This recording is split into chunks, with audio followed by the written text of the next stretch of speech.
Alors Moughadir, c'est de son nom actuel, Essaouira. Voilà, c'est l'ancien nom qui avait été donné par les Portugais, donc ce qui signifie ville fortifiée.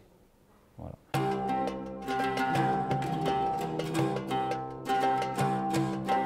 Donc, bonjour, je m'appelle Laurent Depaepe, donc je suis photographe. Voilà, photographe de mode en studio et photographe aussi dans la publicité. J'ai fait mes classes à Paris, bien sûr, en commençant comme assistant, comme un peu tout le monde dans ce métier-là.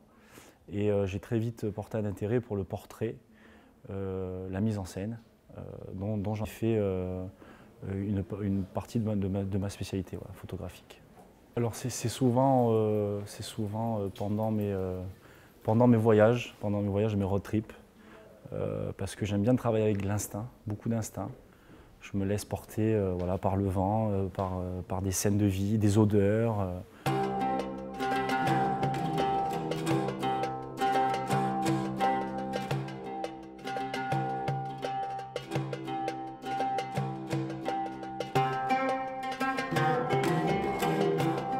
Essaouira qui est vraiment un endroit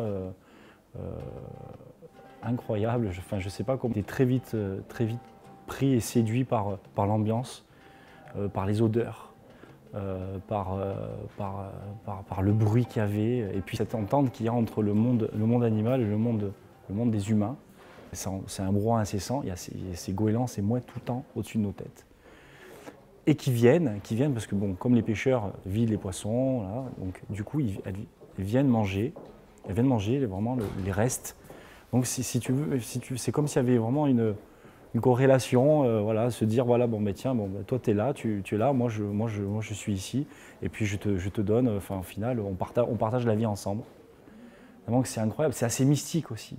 C'est mystique parce qu'il y a vraiment tous ces embruns de la mer qui viennent envelopper tout ça, tous ces bateaux sur cale, les gens en train de parler, les pêcheurs en train d'écailler. Il y a vraiment une atmosphère, il y a toujours une brume en fait, une brume d'embrun.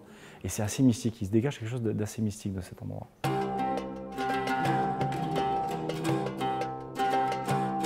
Alors la particularité de cette exposition, on pourra voir donc une expo photo.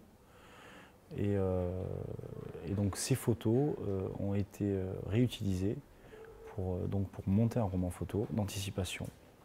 Disons que je fais pas un hommage, mais je fais un peu un clin d'œil au roman photo de Chris Marker, qui s'appelle La Jetée, qui était lui aussi un roman d'anticipation.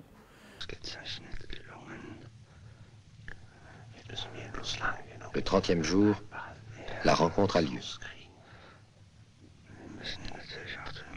Cette fois, il est sûr de la reconnaître. C'est d'ailleurs la seule chose dont il est sûr, dans ce monde sans date, qui le bouleverse d'abord par sa richesse. Et je trouve que c'est absolument génial parce qu'on peut y insérer, donc on peut faire de la narration, donc insérer du texte, on peut insérer du son, soi-même aller sur place, prendre son son, ensuite donc les images forcément, et tout ça sous forme de film.